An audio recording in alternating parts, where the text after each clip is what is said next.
नमस्कार मु डॉक्टर भरद्वाज दास आज अष्टम श्रेणी साहित्यिका बहिर जगन्नाथ दासଙ୍କ द्वारा रचित वृक्ष महात्म्य कवितार द्वितीय भाग उपस्थापना करने को जाऊँगी। आमे पूर्व भागरे कवि परिचय और कवितार पृष्ठभूमि को आलोचना करथिले। तेणु आज आमे किछि पद्यांश को आलोचना करिबा। पद्यांश खंडटी हैला। पद्यांशटी को ध्यान सहित शुणु। एमंते कृष्ण आज्ञा पाई कन्याए गले तोष होई गोविंद पादे मन थोई मिलिले निज घरे जाई गोपाल मेले दामोदर गाई चराई गले दूर निदाग रवि तेज लागी पोए होइले दुख भागी चोरांती गोरु गोप मेले शीतल छाया वृक्ष तले। पद्यांशटी को शुणिले निजे गाइबा चेष्टा करिवे। वर्तमान आमे एहार भावार्थ को आलोचना करिबा।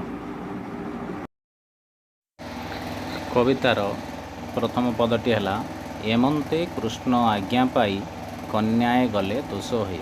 यार भावार्थ हैला जे श्रीकृष्ण जेतेबेले गोपपुर रे बास करथिले सेही समय रे से गोपपुर रे थिबा गोप बालक मनक सहित गाई चराइबा को जाउथिले। एई जो विरह को सह्य करि न पारी गोप बालिका माने सेमाने श्रीकृष्ण को क्षणे न देखिले सेमाने अंध हो जाउथिले। तेणु श्रीकृष्ण को गाई चराइबा को सेमाने छाड़ू नथिले। एही समय रे श्रीकृष्ण तांको आज्ञा देइथिले जे मु गाई चराइबा को जीवी एवं शीघ्र जाई फेरी आसबि। श्रीकृष्णंकर एही कथारे सेई गोप बालिका माने बा गोपी माने बा गोपांगना माने श्रीकृष्ण कथारे संतुष्ट होई सेमाने संतुष्ट हो जाइथिले। कवितार द्वितीय पदटी हैला गोविंद पादे मन थोई मिलिले निज घरे जाई। श्रीकृष्ण जेतेबेले गोपी मानंकु कथा देले जे से शीघ्र फेरी आसबे सेही समय रे सेही गोपबालिका माने बा गोपकन्या माने सेमाने निज निज घर को चली जाइथिले एवं श्रीकृष्ण को निजर मन रे चिंतन करुथिले एवं तांको स्मरण करुथिले। कवितार तृतीय पदटी हैला गोपाल मेले दामोदर गाई चराई गले दूर। श्रीकृष्ण गोपकन्या मानंक ठारू विदाय नेबा परे से गोपाल मानंक सहित दामोदर अर्थात श्रीकृष्ण सेमाने गाई चराइबाकू बहुत दूर को चली जाइथिले एवं गाई मानंकू सांगरे घेनी जंगल मध्यरे प्रवेश करी गाई मानंकू चराइबाकू लागिथिले। कवितार आउ गोटे भाग है निदाघ रवि तेज लागी पोए होइले दुख भागी। अर्थात ये अंशर भावार्थटी है जेतेबेले श्रीकृष्ण निज सखा मानक सहित बा गोप बालक मानक सहित गाई चराउथिले सेही समय सूर्यंकर प्रखर किरण जोगु सेही गोप बालक माने दुख अनुभव करथिले।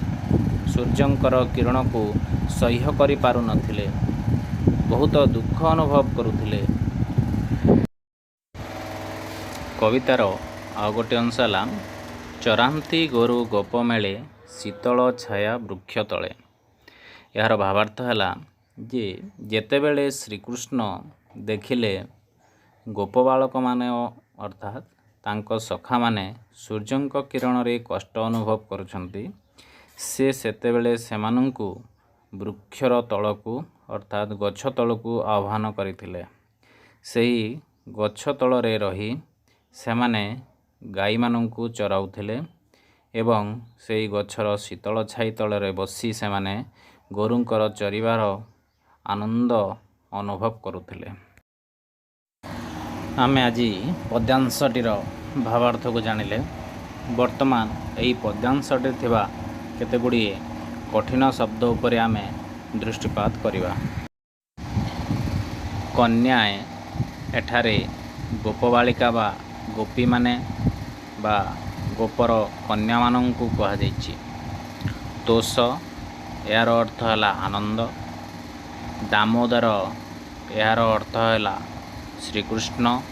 ଦାମ ଅର୍ଥ ଦଉଡ଼ି, ଉଦର ଅର୍ଥ ପେଟ, ରବି ମାନେ ସୂର୍ଯ୍ୟ। ପୋଏ ଏହାର ଅର୍ଥ ହେଲା ଗୋପ ବାଳକମାନେ ବା ଗୋପରେ ରହୁଥିବା ବାଳକମାନେ। ଛାୟା ଅର୍ଥାତ୍ ଛାଇ। ବର୍ତ୍ତମାନ ମୁଁ ଆଜି ଆଲୋଚନା କରାଯାଇଥିବା ବିଷୟ ଉପରେ କିଛି ପ୍ରଶ୍ନ ପଚାରିବି। ତୁମେ ତାହା ଧ୍ୟାନର ସହିତ ଶୁଣି ଉତ୍ତର ରଖିବ। ପ୍ରଶ୍ନ ନମ୍ବର 1, ଦାମୋଦର କିଏ? ଆଉ ଥରେ କହି ରଖୁଛି। ପ୍ରଶ୍ନ ନମ୍ବର 1, ଦାମୋଦର କିଏ? ପ୍ରଶ୍ନ ନମ୍ବର 2, ପୋଏ ବୋଲି କେଉଁମାନଙ୍କୁ କୁହାଯାଇଛି? ଆଉ ଥରେ କହି ରଖୁଛି। ପ୍ରଶ୍ନ ନମ୍ବର 2, ପୋଏ ବୋଲି କେଉଁମାନଙ୍କୁ କୁହାଯାଇଛି? ପ୍ରଶ୍ନ ନମ୍ବର 3, ଆଜିର ଚର୍ଚ୍ଚାରୁ ତୁମେ କ'ଣ ବୁଝିଲ? ସଂକ୍ଷେପରେ ଲେଖ। ପୁଣି ଥରେ କହି ରଖୁଛି। ଆଜିର ଚର୍ଚ୍ଚାରୁ ତୁମେ କ'ଣ ବୁଝିଲ? ସଂକ୍ଷେପରେ ଲେଖ। ଆଜିର ପଚରାଯାଇଥିବା ପ୍ରଶ୍ନଗୁଡ଼ିକର ଉତ୍ତର ହେଲା 1 ନମ୍ବର ଉତ୍ତର ଦାମୋଦର ହେଉଛନ୍ତି ଶ୍ରୀକୃଷ୍ଣ। 2 ନମ୍ବର ଉତ୍ତର ପୋଏ ବୋଲି ଗୋପବାଳକମାନଙ୍କୁ କୁହାଯାଇଛି। ଉତ୍ତର 3, ଉତ୍ତର ନିଜ ମାତୃଭାଷାରେ ଲେଖି ରଖ ଏବଂ ବିଦ୍ୟାଳୟ ଖୋଲିବା ପରେ ତୁମ ଶିକ୍ଷକଙ୍କୁ ତୁମେ ଦେଖାଇବ।